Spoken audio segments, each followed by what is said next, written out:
നമുക്ക് വീണ്ടും മലപ്പുറത്തേക്ക് പോയാൽ അവിടെ പൊന്നാനിയിൽ വിദ്യാർത്ഥികളുടെ ബസ് ജീവനക്കാരുടെ ക്രൂരത. മഴയെത്തും വിദ്യാർത്ഥികളെ ബസ്സിൽ കയറ്റാൻ അനുവദിച്ചില്ല. സ്വാതന്ത്ര്യ ദിനാഘോഷം കഴിഞ്ഞ് മടങ്ങുകയായിരുന്നു ഈ കുട്ടികൾ. ബസ് എടുക്കുമ്പോൾ കയറിയാൽ മതിയെന്നതായിരുന്നു നിർദ്ദേശം നൽകിയത്. കുട്ടികൾ മഴ നനഞ്ഞു നിൽക്കുന്നത് നമുക്ക് ദൃശ്യങ്ങളിൽ കാണാം. സോണൽ ഇത്തരത്തിൽ കുട്ടികളെ കാത്തു നിർത്തരുത് എന്ന നിർദ്ദേശമുള്ളതാണ്. എന്നിട്ടും മഴയത്ത് നിർത്തുന്നു ഇവരെ എന്നതാണ്.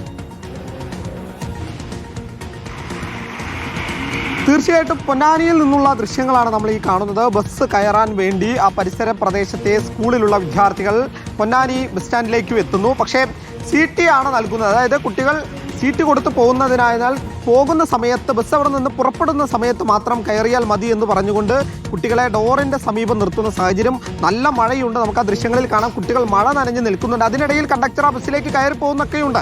ചെറിയൊരു ദയ കാണിച്ചുകൊണ്ട് ആ കുട്ടികളെ ആ ബസ്സിലേക്ക് കയറ്റിയിരുത്താൻ വേണ്ട ഒരു കാരുണ്യം പോലും അവരുടെ ഭാഗത്തു നിന്ന് ദയ പോലും ഉണ്ടായിട്ടില്ല എന്നുള്ളത് ഏറ്റവും ഗുരുതരമായിട്ടുള്ള പിഴവായി നമുക്ക് ചൂണ്ടിക്കാണിക്കേണ്ടതുണ്ട്. എന്തായാലും വിദ്യാർത്ഥികളോടാണ് ഇത്തരത്തിലുള്ള ഒരു സമീപനം എന്നുള്ളത് തെറ്റായിട്ടുള്ള കാര്യമാണ്, തെറ്റായിട്ടുള്ള സന്ദേശമാണ്.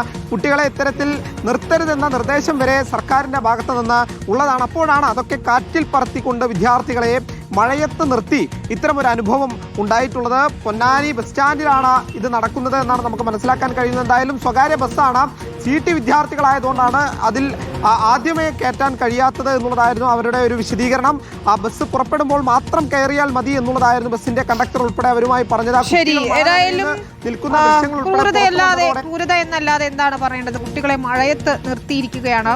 ഈ പറഞ്ഞ കണ്ടക്ടർ ചേട്ടൻ അതിലൂടെ നടന്നു പോകുന്നു കാണാം. അദ്ദേഹത്തിന്റെ വീട്ടിലും കുട്ടികളില്ലേ? അദ്ദേഹവും ഇങ്ങനെയൊക്കെ പഠിച്ചു വന്നതല്ലേ എന്നാണ് ചോദിക്കാനുള്ളത്. പക്ഷേ വിദ്യാഭ്യാസ വകുപ്പും ഒപ്പം ഒക്കെ നിർദ്ദേശങ്ങൾ ഉണ്ടായിട്ടും എന്തുകൊണ്ട് ഇങ്ങനെ കുട്ടികളെ മഴയത്ത് ഉൾപ്പെടെ കാത്തു നിർത്തുന്നു എന്ന ചോദ്യമുണ്ട്. നടപടികൾ ഉണ്ടാകുമെന്ന് നമുക്ക് പ്രതീക്ഷിക്കാം. സോണലാണ് വിശദാംശങ്ങൾ നൽകിയത്.